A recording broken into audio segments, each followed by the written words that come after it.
Hello बच्चों, चलिए प्रश्न को पढ़ते हैं। प्रश्न है कि देखने की प्रक्रिया पर संक्षिप्त टिप्पणी दीजिए। इस प्रश्न में हमें देखने की प्रक्रिया पर जो है संक्षिप्त टिप्पणी देना है। तो आइए इस प्रश्न का जो है हल देखते हैं। सबसे पहले जो हम बात करेंगे इस प्रश्न में मुख्य अवधारणा की। मुख्य अवधारणा की बात करते हैं तो इस प्रश्न में हमारे मुख्य अवधारणा जो है हो जाएगा यहाँ पे नेत्र, जिसे हम आँख कहते हैं। हम जानते हैं कि हमारे जो नेत्र होते हैं ये जो है क्या होते हैं, कैमरे की भांति जो है कार्य करते हैं, यानी कि कैमरे की तरह जो है कार्य करते हैं। और नेत्र में जो है विभिन्न भाग होते हैं, जिसमें से एक होता है दृष्टि पटल। और यहाँ पे क्या होता है, दृष्टि पटल में ही जो है जाके किसी भी वस्तु का जो है प्रतिबिंब बनता है। उसके बाद जो नेत्र होते हैं ये क्या करते हैं, प्रकाश की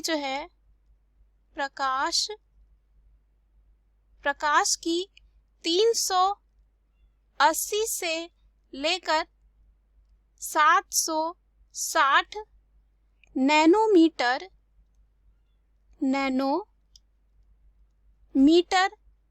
तरंग दैर्घ्य की किरणों को तरंग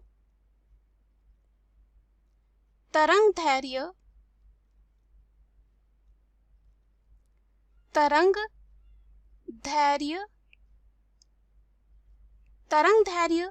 की किरणों की जो है ऊर्जा को ग्रहण करके इसे जो है तंत्रिका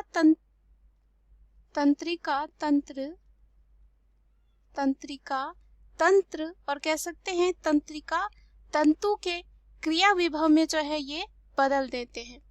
उसके बाद अगर हम बात करें देखने की प्रक्रिया की बात करें, या यहाँ पे हम नेत्र की क्रिया विधि की बात करें तो ये कैसे होता है। नेत्र की क्रिया विधि के बारे में जो है बात करते हैं तो क्या होता है, जब उचित आवृत्ति की प्रकाश तरंगे जो हैं कॉर्निया पर पड़ती हैं तब क्या होता है, कॉर्निया और यहाँ पे साथ ही साथ जो तेजोजल प्रकाश किरणें का जो है क्या होता है, अपवर्तन कर देते हैं।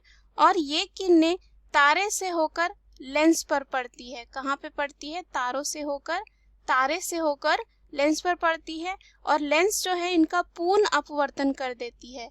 उसके बाद आगे जाके जो है लेंस जो है क्या करेगा, पूर्ण अपवर्तन कर देगा, पूर्ण अपवर्तन जो है कर देता है। और यहाँ पे जो रेटिना होता है और कह सकते हैं जो दृष्टि पटल होता है उसमें जो है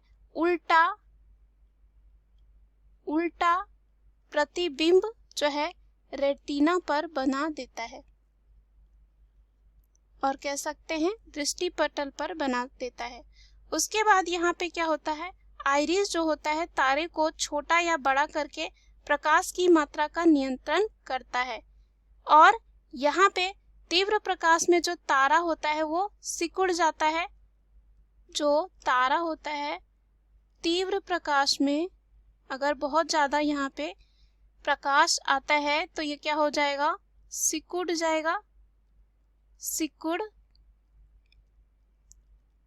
सिकुड़ जाता है।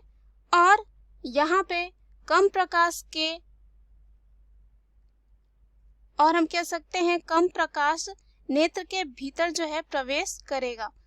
कम प्रकाश में तारा जो है फैल जाएगा, उसके विपरीत होगा, तथा इस प्रकार क्या होगा, अधिक प्रकाश जो है नेत्र के भीतर चला जाएगा।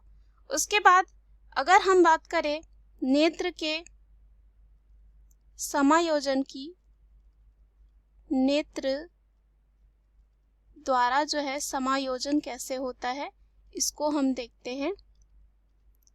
तो यहाँ पे अगर हम बात करें नेत्र द्वारा समायोजन द्वारा, तो यहाँ पे क्या होता है, सिलियरी काय तथा यहाँ पे जो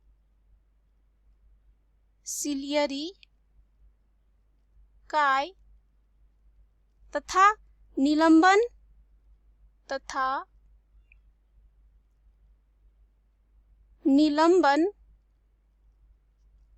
स्नायु लेंस जो होते हैं, स्नायु लेंस जो होते हैं के क्या होता है, फोकस में जो है अंतर लाकर वस्तु के प्रतिबिंब को रेटिना पर जो है केंद्रित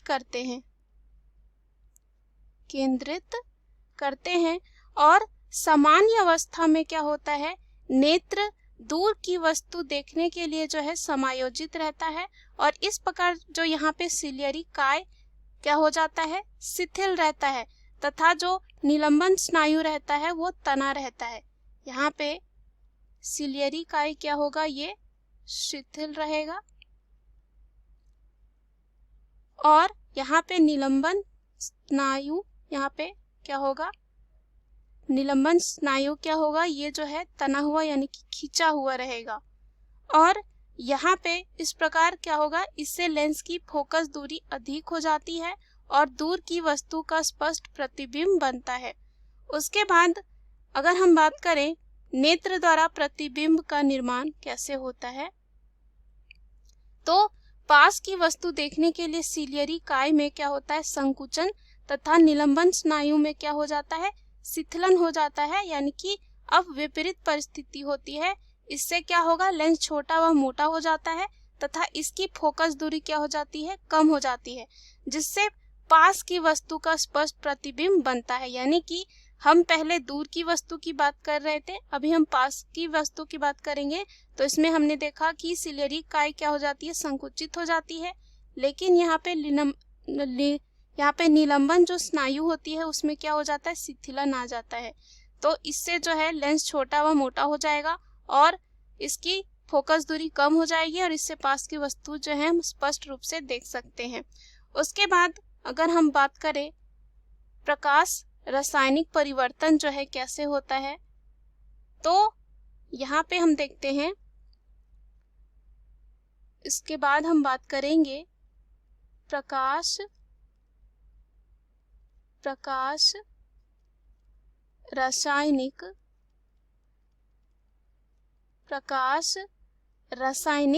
परिवर्तन। तो इसमें क्या होता है, अगर बात करें प्रकाश रासायनिक परिवर्तन में, जब बहुत ही विशिष्ट प्रकार की तरंगदैर्घ्य वाली किरणें जो है, प्रकाश की किरणें जो है दृष्टि पटल पर पड़ती है, तब ये क्या होते हैं, शलाकाओं, साथ ही साथ यहाँ पे जो है शंकुओं में उपस्थित रसायनों में जो है परिवर्तन करती है और जब प्रकाश की किरणें शलाकाओं के रोडोप्सिन पर पड़ती है तब यह रेटिनिन तथा ऑप्सिन में जो है टूट जाता है। तो यहाँ पे जब शलाकाओं के यहाँ पे रोडोप्सिन में जो है पड़ता है तो यह किस में टूट जाएगा, रेटिनिन साथ ही साथ ऑप्सिन में, और अंधकार में जो है शलाकाओं में एंजाइम की सहायता से रेटिनिन तथा ऑप्सिन जो है रोडोप्सिन का जो है संश्लेषण करता है यानी कि बनाता है। और यही कारण है कि हम तीव्र प्रकाश से जो है अंधकार में जाते हैं तब एकदम कुछ नहीं दिखाई देता है, लेकिन धीरे धीरे स्पष्ट दिखाई देने लगता है। उसके बाद अगर हम यहाँ पे शंकुओं में बात करें तो यहाँ पे शंकुओं में होता है आयोडोप्सिन, इनमें पाया जाता है आयोडोप्सिन, इनमें होता है आयोडोप्सिन। और क्या होता है यहाँ पे, इसको जो है वर्णक घटक, और हम इसमें देखते हैं कि रेटिनिन तथा प्रोटीन घटक फोटोप्सिन होता है। और शंकु जो है 3 प्रारंभिक रंगों का ग्रहण कर सकता है, जैसे कि लाल, नीला और हरा, और ये 3 प्रकार के शंकुओं द्वारा विभिन्न मात्रा में उद्दीपन करके जो है इसी से अन्य रंगों का भी क्या होता है, पता लगता है। और मनुष्य व दूसरे जो यहाँ पे जीव होते हैं उनमें दोनों नेत्रों द्वारा एक ही प्रतिबिंब बनता है, और ऐसी दृष्टि को जो है कहा जाता है द्विनेत्री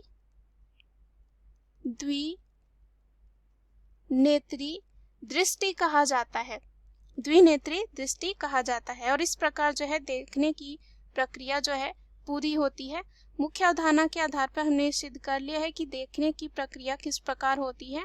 आशा करती हूँ यह उत्तर आपको समझ में आया होगा। धन्यवाद।